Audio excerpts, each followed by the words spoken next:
Hoje é dia 22 de novembro de 2020 e este é o episódio 118 do podcast Ubuntu Portugal, o show sobre Ubuntu, software livre e outras cenas. O meu nome é Diogo Constantino e comigo a acompanhar neste grande e glorioso congresso do podcast Ubuntu Portugal tenho o Tiago Carrondo.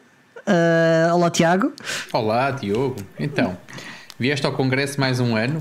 Isto é semanal, um congresso semanal. Exatamente, é um congresso semanal do nosso glorioso podcast que se realiza sempre, mesmo quando há confinamentos. Mesmo quando há confinamentos, isolamentos, deveres de recolhimentos e outras coisas que tais. Exatamente. Nós somos cidadãos responsáveis, pode aparentar que temos pouco juízo, mas somos pessoas com pouco juízo, mas muito responsáveis. E eu mais do que tu, pronto, tu és mais irresponsável do que eu. Mas pronto, sim, adiante. Sim. E então, Diogo, conta-nos a tua semana. Epá, a minha semana foi bastante aborrecida. Até porque participei não, observei parte de um evento chamado Open Day Azure. Epá, okay. e francamente foi um bocado seca. Evento online ou foste lá? Foi um evento online. Ok. E foi um evento internacional organizado pela equipa da Azure da Microsoft. E francamente as talks que eu vi, e não foram muitas, foram todas um bocado uma seca, e as keynotes também foram um bocado de uma seca. Foi assim um bocadinho fraquinho. Fiquei um bocado desiludido. Estava à espera o nosso capitão não foi lá botar discurso? O nosso cursário foi lá, não esteve a falar, mas eu encontrei-o, ainda trocámos uma dúzia de mensagens entre nós. Mas até isso funcionou mal no software de conferência, porque as mensagens não estavam sincronizadas e depois apareciam umas e não apareciam outras também. Foi assim um bocado bizarro a coisa. Mas sim, o cursário estava lá. Estava, mas não era orador, portanto foi lá, não era orador, como tu. Estava lá de mirão só. Sim. Mais bizarro ainda foi a apresentação do responsável da Canonical que esteve lá, que era um product manager ou uma coisa assim de género, mas fez uma apresentação inteira sem olhar para a webcam. Olha. O que é muito bizarro. Ele estava claramente a olhar para uma coisa, provavelmente onde tinha lá os bullet points do que ele queria dizer, mas ele até se podia estar a ver ou sei lá, alguma coisa, mas nós não estávamos a vê-lo. Ele estava assim ligeiramente de lado, e estar a falar com uma pessoa que está sempre assim a falar para ali é um bocado estranho. Pelo menos numa apresentação. Ele se calhar tem duas webcams e achava que estava a falar para uma quando tinha outra ligada. Pois, também pode ser isso. Em teoria pode ser uma coisa dessas, mas quer dizer, achei aquilo super bizarro e desconcertante e não consegui ver até ao fim. Eu digo isto porque eu uso o meu trabalho é um portátil que tem webcam embutida, não é? E que não tem botão físico para desligar a webcam, e tenho uma webcam de secretária que eu uso normalmente para controlar melhor, até para poder desligar e ligar. E já não é a primeira vez que... e outra coisa, e o meu portátil está bastante desviado de mim, portanto eu trabalho aqui, a minha secretária, e o portátil está lá ao fundo, nos arrabaldes. E já não é a primeira vez que eu estou a começar uma reunião e quando olho para a minha imagem é a parede que está em frente ao portátil, que não sou eu, nem de longe nem de perto, e calho a olhar para aquilo, portanto finalmente corrijo depois a entrada de vídeo e coloco na câmara certa, mas isso pode...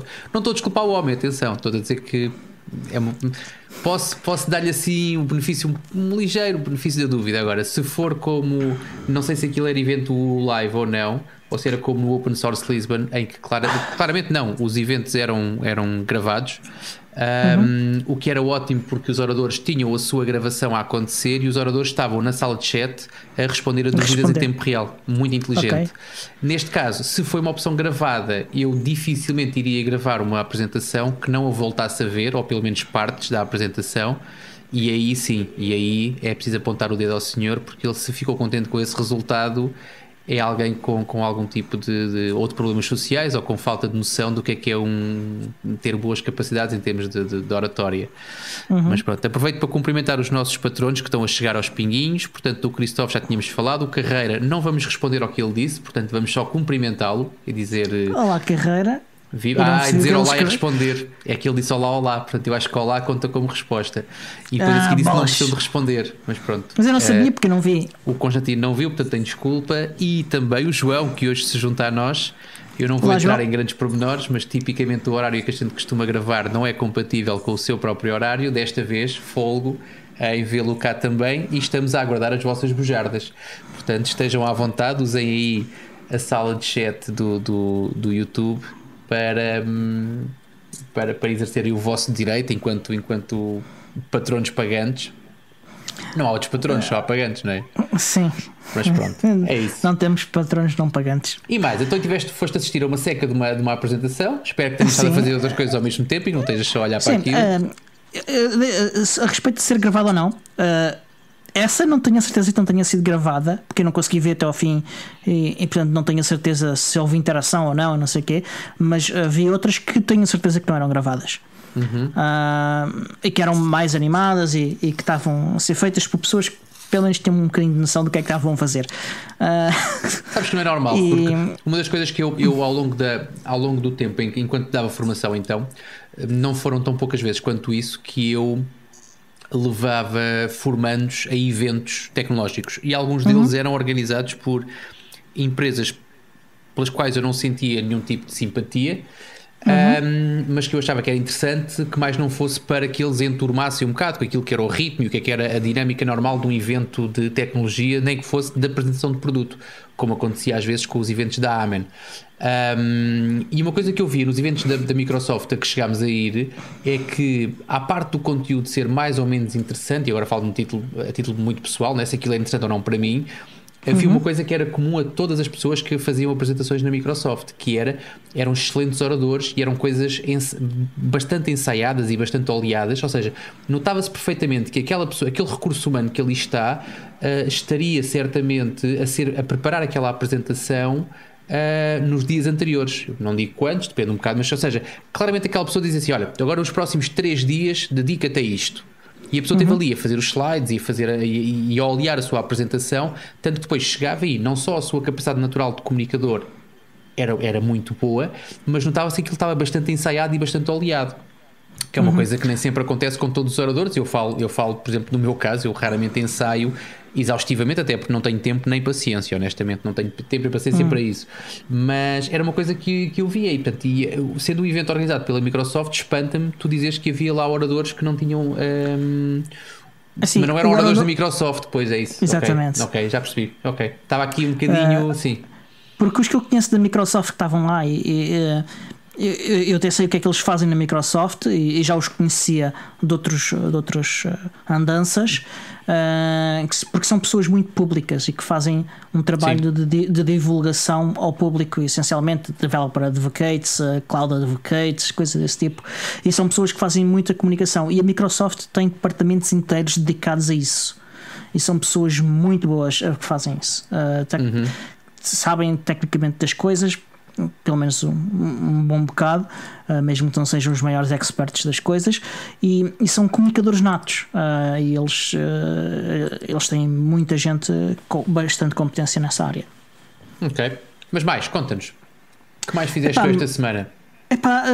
Que seja relevante aqui para o nosso podcast, foi só isso. Não me lembro de mais nada que eu tenha feito que tenha sido particularmente relevante para o podcast. Ok, tudo bem. Olha, eu também não tenho assim muito para contar. Tenho só que partilhar uma coisa que tu provavelmente já conheces, mas que eu não conhecia. Não foi esta semana que descobri, mas é esta semana que entendo que devo falar sobre isso, que é eu não sou grande utilizador de WhatsApp, mas é um mal necessário. Preciso de o ter e preciso de o usar em casos muito particulares. Irrita-me um bocado andar agarrado ao telemóvel, e é uma coisa ótima que o Telegram tem e que não percebo porque é que as pessoas... Quer dizer, não vamos falar sobre isso, mas pronto, que o Telegram faz e que funciona muito bem multidispositivos. O WhatsApp não passa não tem a mesma sorte, e então quando tens o WhatsApp instalado, não sei se tu conheces a fundo o serviço, mas quando tu instalas aquilo... Não conheço absolutamente nada sobre o serviço, pronto, quando o ou serviço quase nada. quando instalas aquilo num telefone, por exemplo, aquilo fica agarrado àquele equipamento. E mesmo que tu queiras usar aquilo no computador, que é uma coisa que pode acontecer, tu tens que sempre indexar aquilo ao teu telemóvel, ou seja, tens que digitalizar um QR Code no teu telemóvel e podes usar aquilo num browser. Qual é que é a questão? A aplicação tem que estar a correr ao mesmo tempo. E a aplicação tem que estar a correr e tens que ter internet. E se, por exemplo, quiseres visualizar um anexo, esse anexo tem que já estar no telemóvel para tu poderes conseguir, para conseguires consultá-lo. Portanto, se tu calhar está a pagar cash ou a ter aquilo já tão antigo, imagina tens que ir buscar um anexo de algum tempo que já tenha passado, provavelmente não vais conseguir abrir no computador, porque a única mensagem que ele te diz é: este anexo já não está ou não está no dispositivo. Mas pronto, adiante, aquilo é muito limitado. Para mim é uma chatice, porque eu não consigo nunca usar aquilo no Firefox, porque eu, como abro, cada separador que eu abro é um separador temporário. Eu até abro uma sessão para um separador, mas depois aquilo perde-se assim que eu abro outra, a menos que eu faça um container só para aquilo, e também não estou para isso.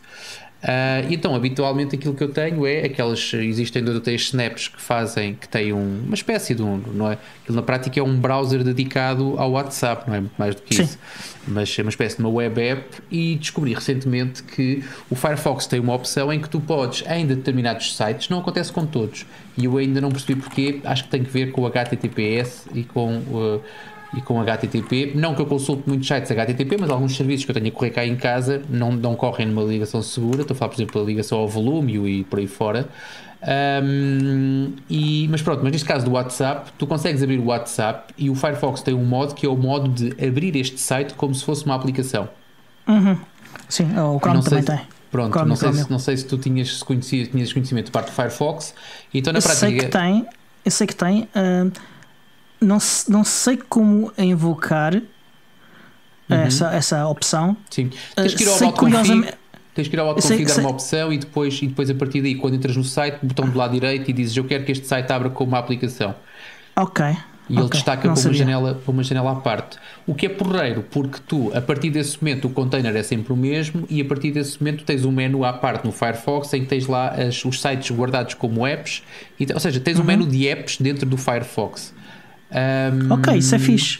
Isso é fixe. Sabes que eu uma das poucas utilizações que eu tenho ou que tinha, agora não tenho, do Chromium era precisamente porque ele faz isso muito facilmente.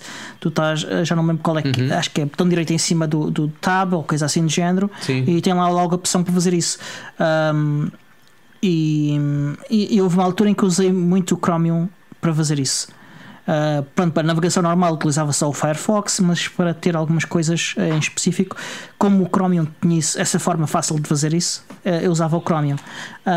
Agora já há uns tempos que eu não uso essa funcionalidade de todo. Diz-nos o João assim, que o Edge Chromium Base também faz, ou seja, o Chromium, como tu disseste, e o Edge também já faz, portanto é herdado certamente do Chromium. Sim, provavelmente. Mas ainda bem que me dizes isso, porque sim, vou experimentar. Fixe. Olha, pronto, já tens aí para fazer. De resto, temos que fazer um esclarecimento antes de avançarmos, e o esclarecimento prende-se com e ainda bem que nós temos ouvintes atentos e participativos. Portanto, nós tivemos um dos nossos ouvintes veio alertar-nos, o Pedro, veio alertar-nos para, e com toda a razão, que nós fizemos aqui menção à data do encontro da comunidade ser na semana passada, portanto na quinta-feira passada, dia 19. Nós cometemos aqui uma gafe, não é bem uma gafe, mas também não interessam grandes pormenores, mas pronto, cometemos uma gafe e dissemos uma data que não é a data correta. A data correta é a próxima quinta-feira, ou seja, o dia em que sai este episódio, que é dia 26.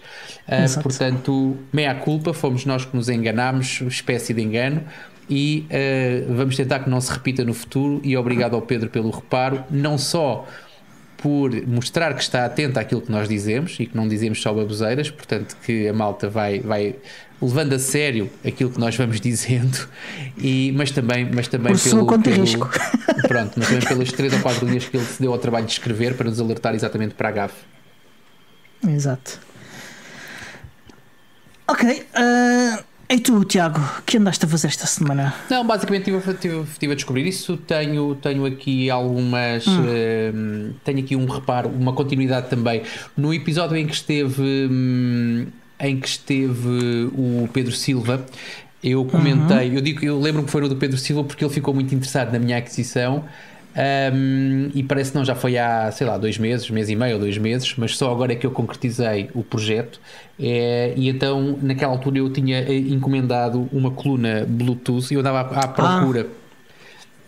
Andava à procura de uma coluna para que não fosse demasiado esperta, portanto eu não queria um Google Assistant ou lá ou aquelas, não é o Google Assistant, mas aquelas colunas do Google ou da Amazon. Portanto, eu não queria uma coluna muito esperta, mas queria uma coluna que fosse esperta o suficiente, controlada por mim. E então encontrei uma coluna porreira, uma coluna Bluetooth que tem uma entrada de um jack 2,5, e o objetivo era eu poder emparelhar aquilo com o telefone ou com o tablet facilmente via Bluetooth, pronto, e era uma coluna Bluetooth para eu poder ter o telefone na secretária e a coluna num lado qualquer e estar a funcionar, mas também poder ligar o meu Raspberry Pi que tem volúmio e poder correr os meus a minha multimédia no volúmio ligado à coluna.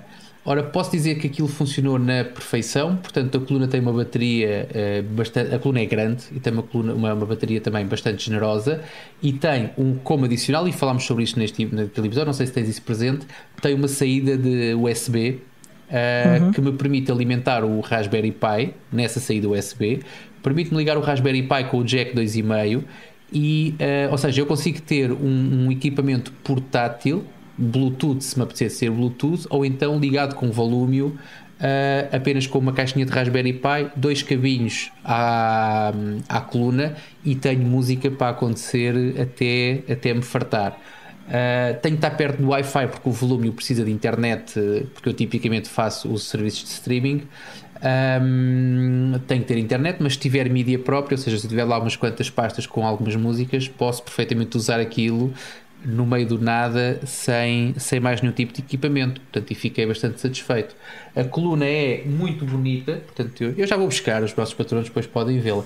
A coluna é bastante bonita, portanto, fica bem como bibelô em qualquer lado, e tem um problema quanto a mim, é de cada vez que a coluna é da Fender, e de cada vez que a ligas, ela dá uma guitarrada típica.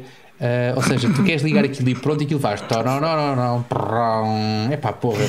Isso é não sei se há algum firmware que, por acaso ainda não fui à procura. Na volta há um firmware que tu podes ligar instalar no telemóvel, nem que seja momentaneamente, para poderes desativar isso. Por acaso é um bom trabalho de casa, mas neste momento o único aspecto negativo é sem dúvida alguma o barulho de introdução que aquilo faz, mas tudo o resto, pá, estou encantado porque aquilo corre exatamente como eu tinha planeado.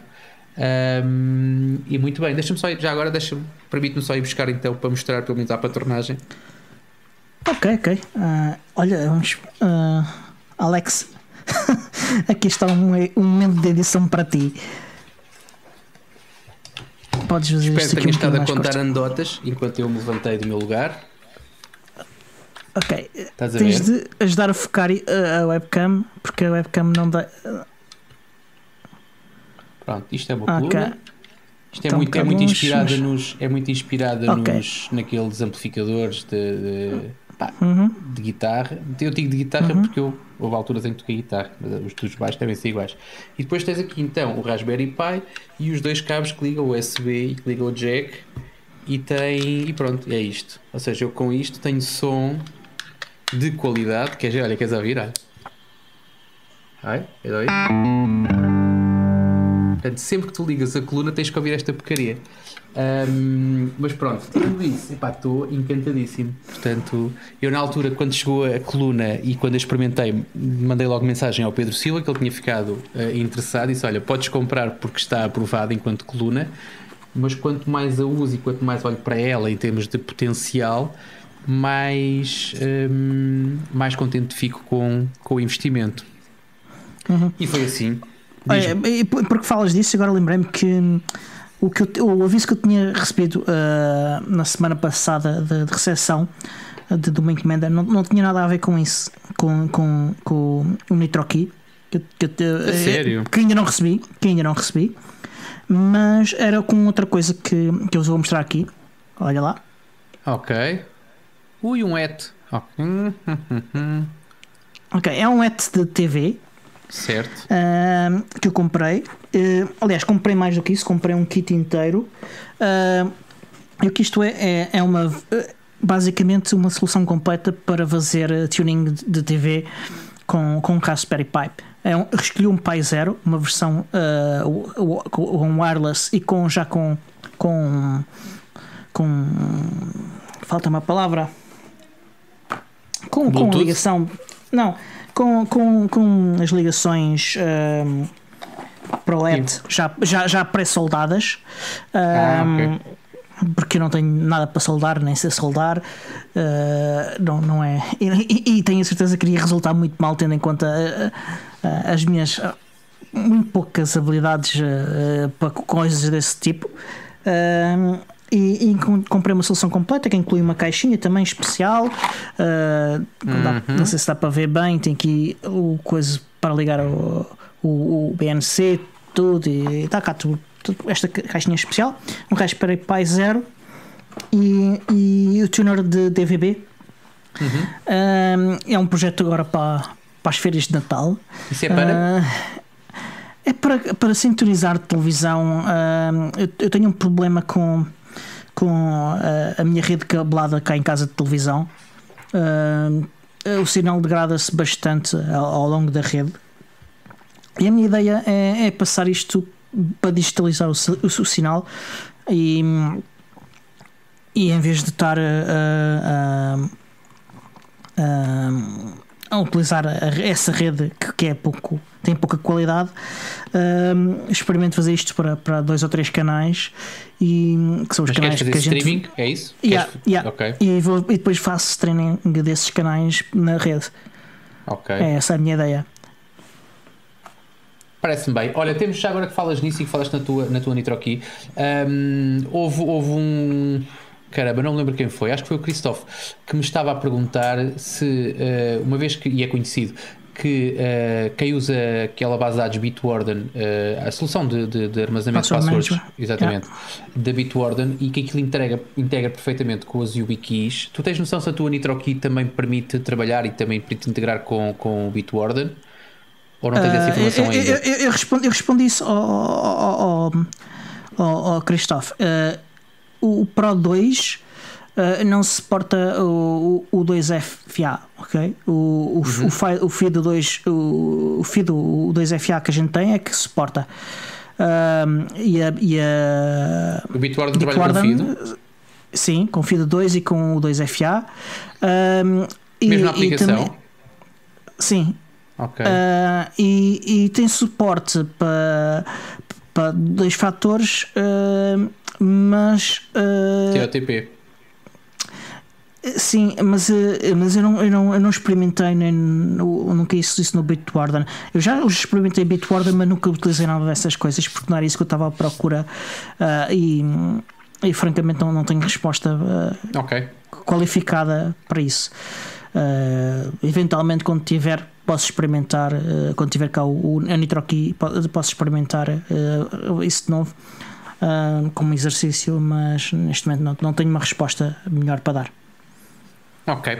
Olha, em relação e agora escapou-me aqui uma pergunta também, que é a vantagem de ser patrono, é poderem fazer perguntas ao vivo, em tempo real, não é ao vivo, em tempo real, enquanto gravamos, que é uma pergunta também do Christophe sobre o serviço Big Blue Button, e que eu penso que só tem serviço self-hosted, portanto vai depender um bocado do hardware onde corre, mas que ele diz que estava o Academy ES a usar Big Blue Button por achar ser superior, na opinião deles, em relação ao Jitsi, que é aquela solução que nós usamos para fazer o nosso streaming e que já usámos também nos encontros já há muito tempo, e para outro tipo de ocasiões.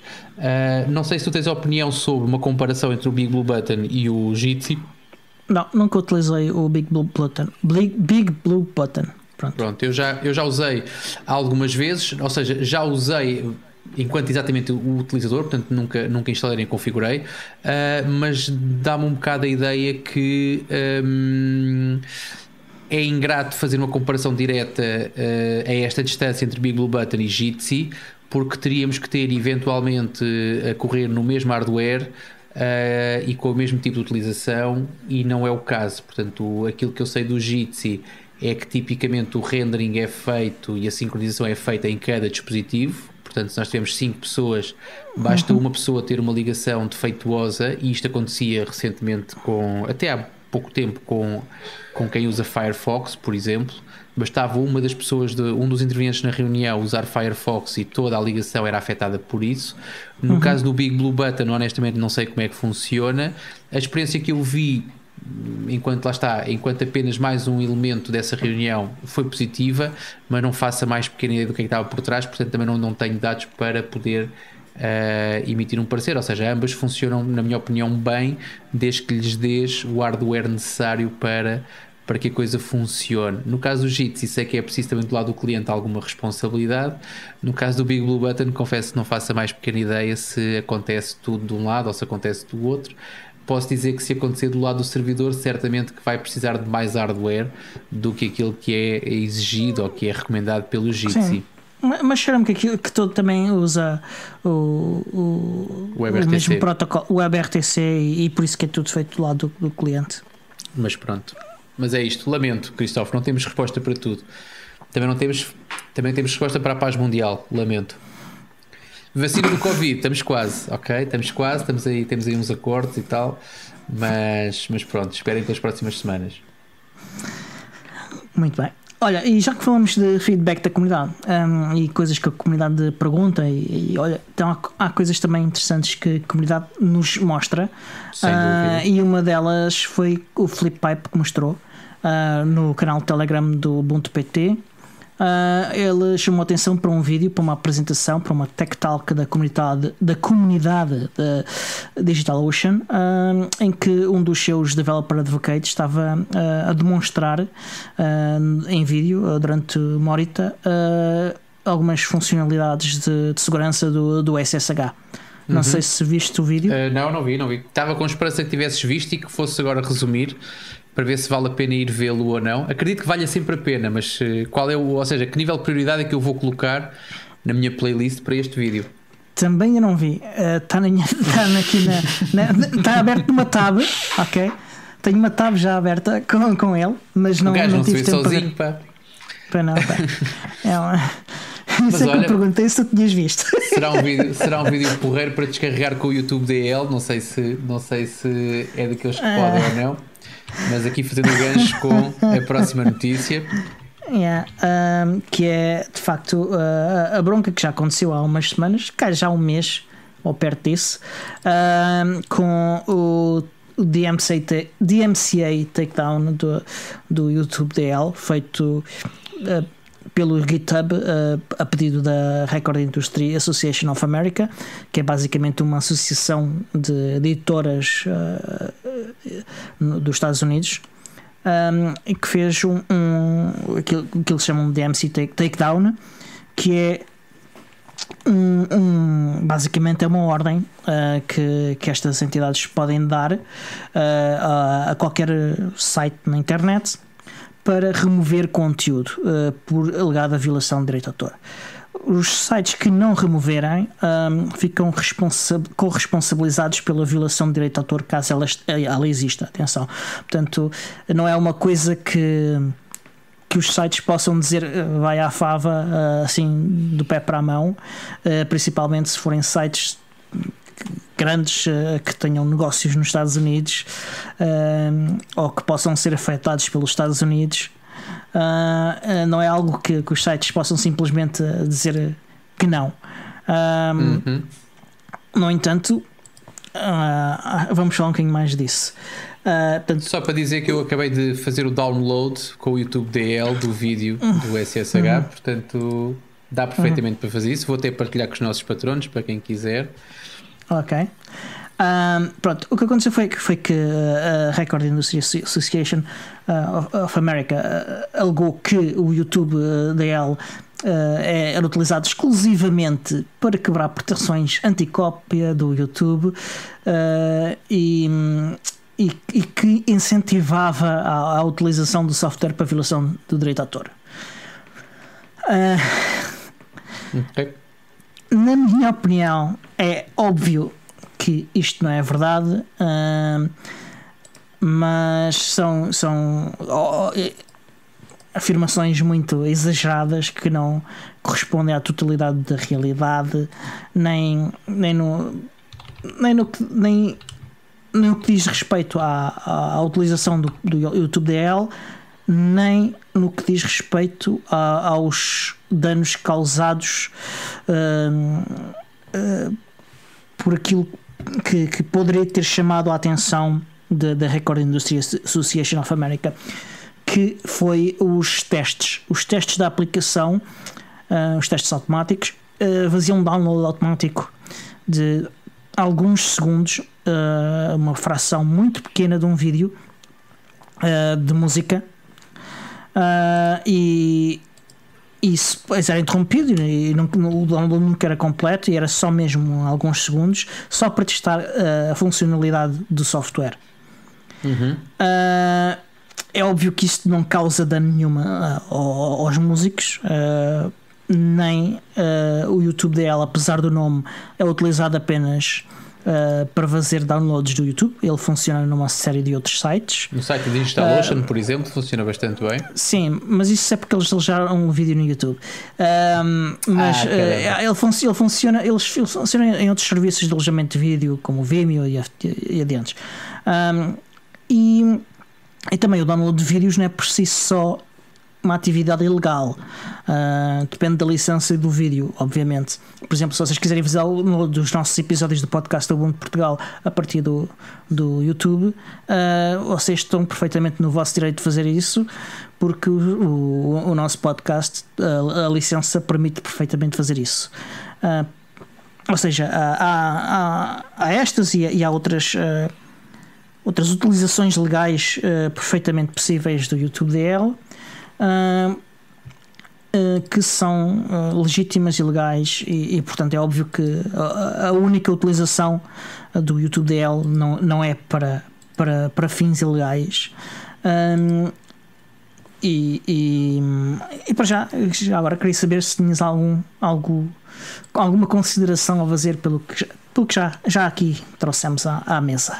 Eu acho que é assim, não foi à toa que eu fui efetivamente usar o YouTube DL para fazer isto, foi para fazer gancho para aquilo que ias dizer a seguir, mas foi também porque de facto eu sou um grande utilizador do YouTube DL, não só de forma direta, como acabei de fazer, até porque é 1000 vezes mais fácil para mim. Tu abres uma tab no teu browser e ficas à espera de que antes de a fechar, não vai ele estourar antes, mas antes de a fechar, conseguiste despachar ou ver o vídeo que lá está, ou tratar do assunto que está lá. Essa técnica comigo não funciona.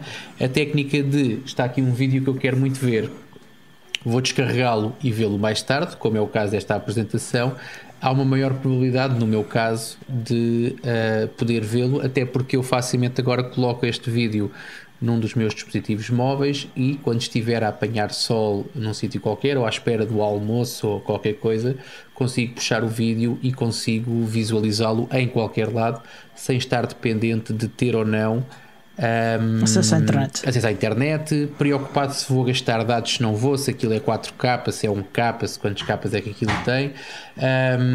Portanto fico mais descontraído, não estou a atentar contra os lucros de ninguém, não estou a atentar contra os direitos de autor de ninguém, acho eu. Espero que isto não tenha uma música, aliás, mas está no YouTube e está livre, ou seja, se está disponibilizado pelo YouTube, à partida não infringe nenhum direito. Eu quero apenas consumir aquilo de uma maneira ligeiramente diferente daquela que o YouTube entendeu apresentar, ou que o seu publicador entendeu que eu devia consumir.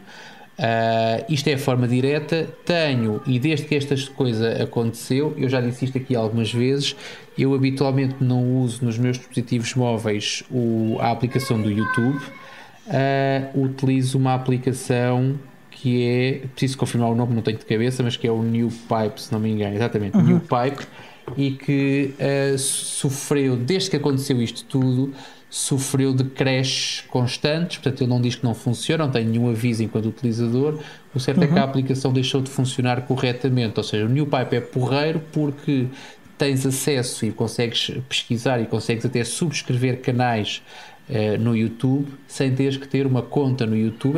Seria uma coisa porreira para ti, não fosse isto correr em Android, mas que tu, sem nenhum tipo de conta Google, consegues subscrever canais, acompanhar canais, consegues na própria aplicação visualizar o conteúdo, consegues visualizar com uma janela destacável, ou seja, consegues ter a janela a flutuar no teu ecrã. Num telemóvel é mais difícil, mas num tablet como é, por exemplo, o BQ, o M10, tu consegues facilmente ter uma janela com um vídeo a correr e estares a organizar os teus e-mails na janela do lado. E isso é bom. Tens a outra vantagem, que é na própria aplicação tu podes decidir: eu quero fazer o download deste vídeo, e escolhes logo qual é a qualidade do áudio, qual é a qualidade do vídeo, para tu poderes saber não só qual é que é o tamanho da memória que vai ficar ocupado pelo vídeo, para poderes gerir a qualidade daquilo que vais ver. Isso é importante também, mas é uma questão bastante prática, ou seja, não é preciso nenhum truque adicional. Eu pesquiso um vídeo sobre lubrificar as rodas do meu skate, ok? Estou num sítio com o Wi-Fi e posso transferir aquele vídeo e depois a seguir enfio-me num autocarro ou num avião, e é mais fácil porque eu, quando estou na esplanada, escolho ter ou não ter os dados ligados, mas quando vou num avião tenho que ter os dados desligados, ponto. Portanto, ou tens conteúdo offline ou estás tramado. Estás tramado quer dizer, não consegues usar o dispositivo. E nesse sentido que o NewPipe é também muito bom para isso. Eu acredito que ele por baixo tenha YouTube DL e conjuguei as duas histórias. Alguém que nos ouça, tem sido o hábito ultimamente, eu também já não sou ofende com isso, mas alguém que nos ouça que me corrija, mas eu tenho para mim que os constantes falhas no NewPipe nas últimas 2 ou 3 semanas estarão de alguma maneira relacionadas com esta instabilidade não só do repositório, mas eventualmente até da utilização do próprio YouTube DL em aplicações e a forma como eles se relacionam. Pessoas que tenham algum receio de serem implicadas também neste processo poderem ter mudado de estratégia ou quebrado algumas ligações, não sei. Mas a minha opinião passa um bocado por aí. Isto tem que ver com... E agora, isto é a parte enquanto utilizador e utilizador assíduo do YouTube DL. Enquanto pessoa que assistiu a esta história, é porreiro, porque quando tu levantas a lebre das máquinas de censura, ou da censura do modo geral, e da forma como as várias maneiras como a censura pode ser feita, e às vezes apontam-te o dedo e chamam-te maluquinho, ou chamam-te exagerado, ou às vezes nomes até, ou os adjetivos até bastante mais menos delicados, digamos assim. Nesta altura eu acredito que até essas pessoas utilizem o YouTube DL, direto ou indiretamente. Nessa altura dá vontade de rir quase, não é? Que é tipo, quando eu falei em censura ninguém me levou a sério, e agora a censura está a acontecer e estamos todos ao pai, porque ou é a nossa aplicação que não funciona, ou hoje é o YouTube DL, amanhã é outra aplicação qualquer, ou outra ferramenta qualquer, outra biblioteca qualquer, e aos poucos e poucos vamos ficando cada vez mais confinados. Isto agora, a palavra confinados é uma chatice, né? Mas pronto, mas cada vez mais limitados em termos das aplicações que podemos usar, ou dos serviços que podemos usar, e da forma como os podemos usar e consumir. Mas pronto. No Pipe eu não sei como é que, eu não conheço a aplicação. Sei que houve uma série de forks do YouTube DL que também foram afetados, também foram removidos pelo GitHub, e pronto, tal como o próprio GitHub, o mesmo pedido que pediu para remover o repositório do GitHub, pediu para remover também os vários forks. Pronto, isto é claro, na minha opinião, que o GitHub devia ter resistido a este pedido, apesar daquilo que eu disse anteriormente sobre a responsabilidade que ele depois iria ter de assumir legalmente perante isso, porque para mim é muito claro que esta alegação, que este pedido por parte da RIA, Recording Industry Association of America, é claramente abusivo, não tem ponta para onde se lhe pegue, e é importante que uma plataforma como o GitHub, que quer ser a fonte primária do principal repositório de software livre e open source software do mundo, é importante que eles, à primeira adversidade, que não falhem completamente a comunidade de software livre, a comunidade open source software. A questão não é essa, a questão é que tu tens. Eu consigo. Há uma parte do princípio e é válida. Agora, o GitHub é suposto conseguir pagar as suas continhas. E aquilo que o GitHub certamente equacionou, pelo menos numa primeira análise, é quanto é que nos vai custar esta tomada de posição e qual é o retorno agora, que nós vamos ter só disso. Só uma coisa, eu não sei se o GitHub paga as suas continhas, não sei se o GitHub dá lucro. Pronto, mas ter despesa adicional de uma batalha jurídica destas pode ser complicado. É complicado e não é a sua função social por si só. Agora, não podes querer ser o principal repositório de software livre do mundo e depois não assumir esta responsabilidade de fazer uma defesa daquilo que é escandalosamente mau. Agora, o GitHub quer ser o maior repositório ou tropeçou e aconteceu? Eu acho que quer. Eu acho que esse objetivo neste momento é inegável que assim seja. Que aconteceu sim. Exatamente. Mas eu acho que sim, que foi intencional. Tá bem. Se não queria ser o maior, queria ser pelo menos um dos maiores, ou ser muito grande, e tu não podes ser uma dessas coisas e depois não querer assumir perante a comunidade a responsabilidade que é devida por ter essa função e esse papel. Essa foi a minha opinião. Eu disse claramente quando o GitHub Policy, a conta de GitHub Policy, fez um tweet a este respeito logo no dia a seguir ou coisa assim, a apontar para os documentos em que explicava a sua política para lidar com estas coisas, e eu de forma muito clara expliquei que eles não poderiam ser uma coisa sem ser a outra também ao mesmo tempo. E pelo sucesso do meu tweet, aparentemente muita gente concordou comigo.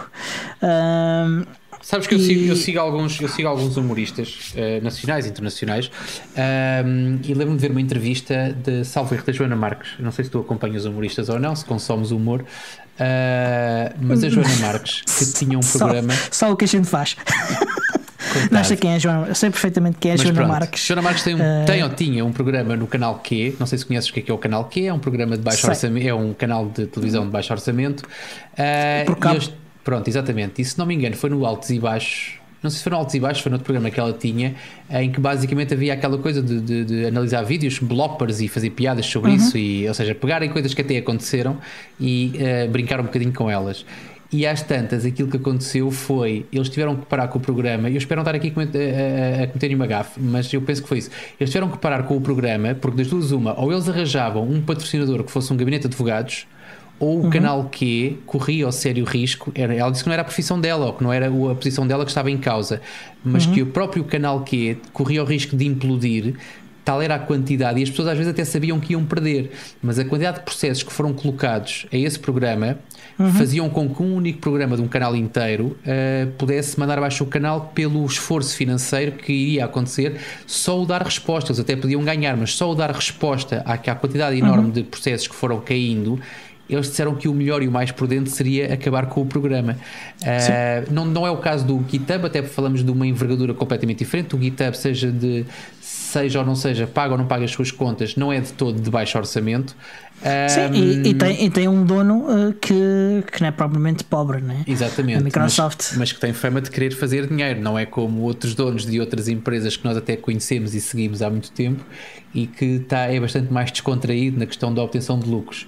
A Microsoft é conhecida pela sua, eu diria, capacidade ou pela sua prioridade em ter essa obtenção de lucros como prioritária em qualquer que seja a sua ação. Portanto, não estou a querer desculpar e dou-te razão naquilo que tu dizes. Eu estava só aqui a tentar funcionar como advogado do diabo, dou-te razão àquilo que tu disseste, mas tentando colocar-me, fazendo algum esforço para me colocar do outro lado, consigo perceber também o que é, e ao fim do dia aquilo é negócio, e o negócio do GitHub, eles dizem, a gente vai aqui gastar uma pipa de massa com isto, qual é o retorno? E certamente que eles numa primeira fase devem ter percebido que o retorno não iria compensar em termos do esforço financeiro, em termos de agora. Houve coisas que os fizeram voltar atrás. Neste momento o repositório está para cima, está up outra vez, não é? Está tudo reposto. Sim, foi reposto. O Nat Friedman que é uma pessoa ligada ao software livre há muitos anos e que é o CEO, o novo CEO do GitHub. Ele anunciou aqui há dias que o repositório do YouTube DL ia ser reposto, que decidiram que caso a RA decida prosseguir neste caminho, que eles iriam resistir. Decidiu também criar um fundo de $1 milhão, que não me parece insuficiente, mas pronto, para ajudar os developers a defender-se de outros takedowns abusivos. E que nas próximas semanas iriam anunciar ainda mais medidas neste sentido, portanto, no sentido de combater este problema. Que a resposta da Microsoft inicial foi contextualmente má, mas há um problema de fundo, que é a DMCA ser uma má lei. Ok? E eles também decidiram que iriam fazer um combate, ajudar a fazer o combate político a esta lei. E isso é bem mais interessante, até porque a Microsoft, curiosamente, é membro da RA. É uma das empresas que é membro da RA. Esta resposta do Nat eu vejo como moderadamente positiva. Não sei se tens outra opinião. Não, é assim, é positiva, é claramente positiva, atenção, mas também não é espetacular, uma resposta espetacular. Eu acho que quando tu tens, lá está, e eu acho que não me esqueci de vez nenhuma quando falei do assunto, dizer, naquela altura e numa primeira fase, o que eles fizeram foi tirar o repositório do ar, mas nesta fase agora repuseram o repositório positivo, ou seja, tudo voltou a ser como era. Para voltarem a colocar o repositório no ar, estão dispostos então a enfrentar judicialmente e juridicamente a RIA, e deram ainda um passo em frente, e que poderá eventualmente, eu também acho que é curto, mas poderá eventualmente justificar a tal tomada de posição e o olhar para o GitHub efetivamente como um negócio, que é criar um fundo, e certamente vão servir-se desse fundo também para apoiar esta causa. E através desta criação deste fundo poderão angariar investidores e poderão até de alguma maneira não ter despesas adicionais com esta questão e desta forma obter ainda alguma publicidade positiva. Eu acho que aqui o objetivo é ser eles o financiador do fundo. Acho que era esse o objetivo. Certamente que para serem eles os financiadores, o que vai acontecer é que eles, em vez de patrocinarem a causa A, B ou C, ou o evento A, B ou C, ou seja lá o que for que eles patrocinavam, certamente que vão fazer um autopatrocínio. Mas seja como for, acho que é bom, e até porque ao criar este fundo poderão até envolver outras empresas nesta causa e criar um bocadinho mais ou seja, firmar a posição deles e fazer com que processos seguintes, que o problema isto é um bocado o problema da chantagem, não é?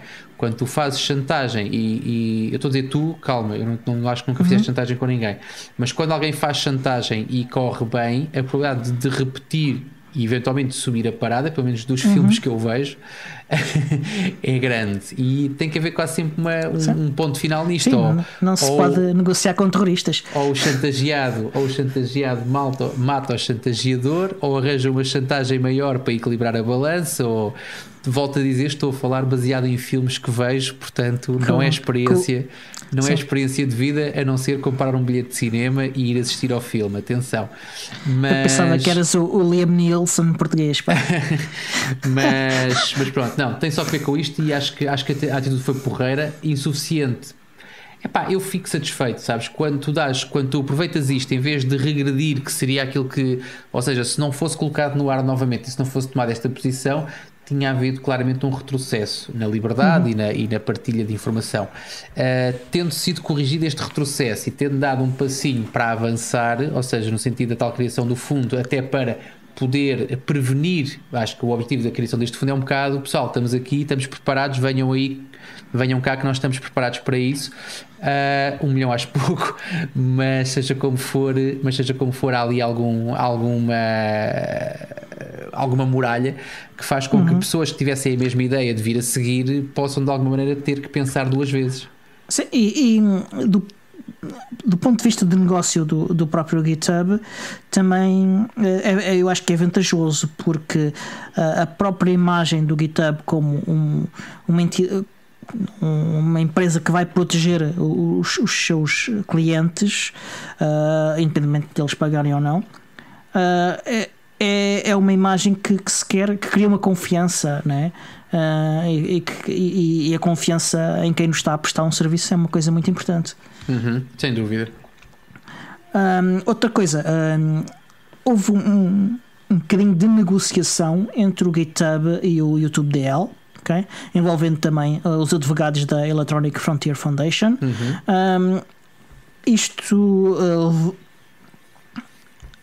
O YouTube DL não aceitou que, em caso algum, estivesse a cometer qualquer uma das violações de lei alegadas, portanto, nem os mecanismos utilizados pelo YouTube DL eram mais do que, por exemplo, o que qualquer browser faz a navegar no YouTube. Nem eles aceitaram que a utilização aquelas expressões muito pequenas dos vídeos violasse a lei. Mas, apesar disso, o YouTube DL resolveu remover ou alterar esses testes de forma a que não utilizasse esses vídeos de música, querendo desambiguando ou removendo a probabilidade de haver um conflito judicial a propósito desse tema.